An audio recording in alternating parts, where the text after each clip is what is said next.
Would you trade places with somebody on death row? What I mean by that is, would you go to a penitentiary, find somebody who is about to be executed for their crimes, and say, I want to trade places with that person. I want to take their punishment, and they get to go to my home, enjoy my family, my inheritance, my riches, all of that good stuff. No, you probably wouldn't. That's kind of a bonkers deal. What if you were absolutely convinced that the person was about to be executed for something they did not do? You might consider it a little bit more depending on, what the crimes were, how passionate you are about that. You might dare to take that person's place.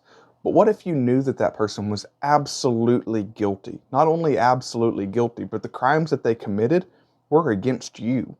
Would you be willing to take that person's place? Well, that's what the gospel message is all about.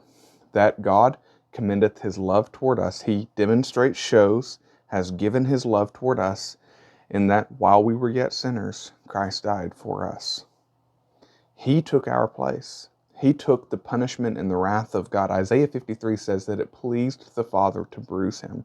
He took the fullness of the wrath of God upon himself for our sin, because the wages of sin is death.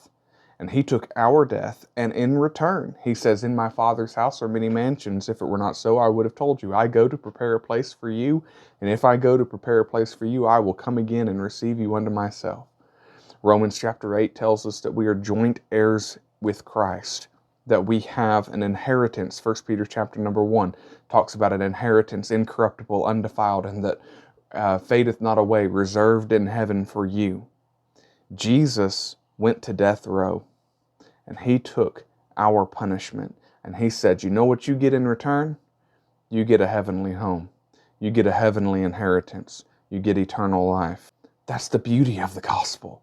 And it is a story that people will either be mesmerized by and say, what wonderful love this is, or they'll mock at it and say, what a fairy tale that is, what crazy notion these Christians have dreamed up. But it's not something we've dreamed up. It's something that God the Father has devised, God the Son has carried out, and God the Spirit reveals to us. So anyway, I hope you're in love with the Lord, and the gospel message is an encouragement to you.